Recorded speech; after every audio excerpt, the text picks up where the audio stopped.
In the age of fifth-generation air power, domination isn't just about speed or firepower.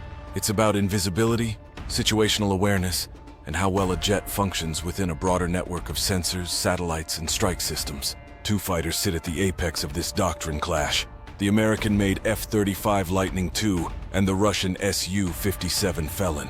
On paper, they're both fifth-gen stealth fighters, but peel back the layers, and they represent two entirely different visions of air superiority. One is a flying data center. The other is an airborne brawler with claws out and engines roaring.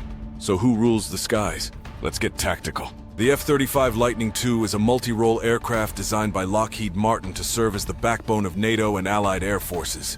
With three main variants: the F-35A for conventional takeoffs, the F-35B with short takeoff and vertical landing, and the F-35C for carrier operations.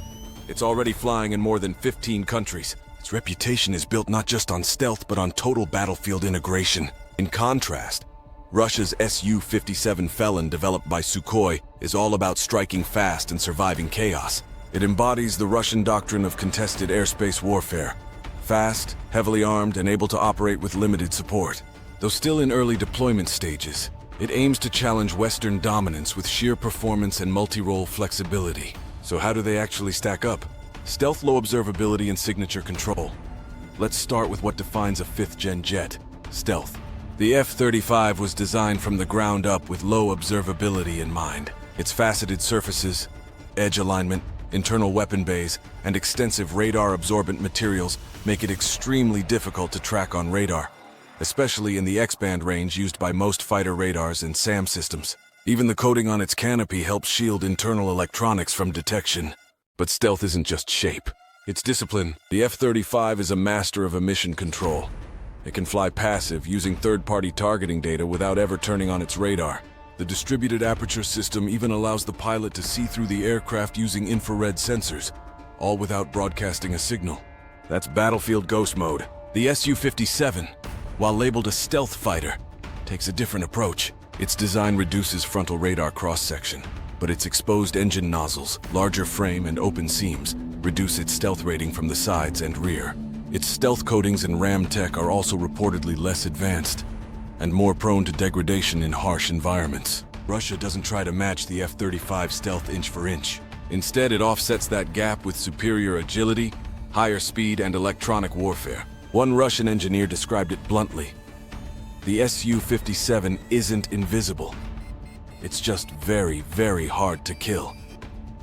Still, in pure stealth metrics, the F-35 dominates. Western pilots have a term for it: first to see, first to shoot, first to kill. Sensor fusion and avionics. The real weapon of the F-35 isn't just stealth, it's information. The AN/APG-81 radar, EOTS targeting pod, and distributed aperture system feed a 360-degree picture of the battle space directly to the pilot's helmet. No flipping switches, no multi-screen chaos. Just one unified image: target, threat, terrain, all layered and color-coded. More importantly, it shares that image instantly with every friendly unit in the area: drones, ships, AWACS, ground forces. In joint operations, the F-35 acts as the eye of the storm, directing older jets like F-15S and F-16S from behind the front lines. The Su-57, in contrast, leans into raw sensor capability. Its radar system includes multiple AESA arrays, not just in the nose, but on the fuselage sides, creating a wider detection arc. It also uses an infrared search and track system, allowing it to spot stealth aircraft via heat signatures, especially at high altitudes. However, while the Su-57's individual sensors are powerful, its fusion is less seamless. Russian sensor integration is improving, but the F-35's ability to compress, display, and share data in real time gives it a serious edge. Think of the F-35 as a digital ninja. The Su-57 is a lone wolf with claws, flight performance, and agility. This is where the Su-57 shines. Powered by twin AL-41 engines, with future upgrades planned, the Su-57 features 3D thrust vectoring, high thrust-to-weight ratio, and a blended airframe that enables extreme maneuvers. Cobra turns, flat spins, high-angle attacks. This jet thrives in a knife fight. It cruises at over Mach 2, can supercruise, and climbs like a rocket. The F-35, by contrast, has a single Pratt & Whitney engine, immensely powerful, but limited by stealth shaping and heat management. tops out at Mach 1.6 and is optimized for stability and stealth, not airshow theatrics. Still, the F-35 doesn't need to win a dogfight. Its job is to end one before it starts. But if stealth is ever compromised and it's forced into close combat, the SU-57 becomes a very dangerous adversary. Agility? SU-57. Strategic efficiency? F-35. Weapons load and integration. The SU-57 carries up to 10 internal weapons in stealth mode and 16 with external hardpoints. Its arsenal includes long-range missiles like the R-77M, short-range dogfighters like the R-74, and air-to-ground weapons like the KH-59. Future loadouts may include hypersonic missiles like a mini Kinzhal. The F-35 carries 4 weapons internally in stealth mode, typically 2 AIM-120D missiles and 2 GBU precision bombs. It can expand to 10 total weapons when stealth isn't a concern. With the AIM-260 on the horizon, its BVR reach is about to match or exceed the competition. In sheer firepower, the SU-57 carries more, but the F-35 uses its payload with surgical precision, pilot experience, and training. The F-35 cockpit is built for simplicity and survivability. One panoramic touchscreen, voice commands, and a helmet that overlays real-time data directly onto the pilot's vision. It's not just a cockpit, it's an extension of the pilot's brain. The SU-57 cockpit is more conventional, with multiple screens and HUD interfaces. It's modern, but it doesn't offer the same level of sensory fusion. Training-wise, F-35 pilots undergo advanced simulation, VR combat scenarios, and real-time force integration.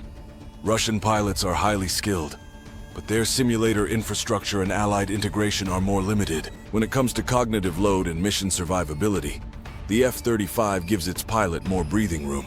Electronic warfare and defense, the F-35 is a jamming beast. Its electronic suite can detect, spoof, and blind enemy radar, even while remaining passive itself. It knows where radar signals are coming from, their type, and how to avoid or neutralize them. The SU-57 has strong electronic countermeasures, including laser-based missile deflectors and radar jammers, but it relies more on maneuverability and speed to break a kill chain. In full-spectrum EW warfare, the F-35 has the technological edge. Combat use and deployment. The F-35 has flown thousands of operational missions. It's proven, deployed, and integrated into global air doctrines. From the US and Japan to Finland and Israel, it's the cornerstone of modern air fleets. The SU-57, as of now, is still entering service. A few units were tested in Syria, but full-scale deployment is ongoing. Russia plans for 76 units by 2028, but tech hurdles and sanctions may delay that. In combat maturity and global footprint, F-35 leads. Cost and logistics, the F-35.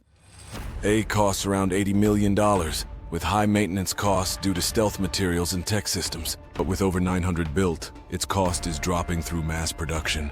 The SU-57 is reportedly cheaper per unit, around $45 to $50 million, but lacks the global support and infrastructure needed for sustained operations. Over a 30-year service life, cost effectiveness favors the F-35 because of its production scale and standardized logistics. Final verdict, who rules the skies? The SU-57 is bold, fast, agile, armed like a beast. It's built for chaotic, contested skies, a flying brawler with teeth. But the F-35 isn't just a fighter, it's a command node, a digital ghost that sees first, shares first, and fires first. It's already shaping the future of warfare.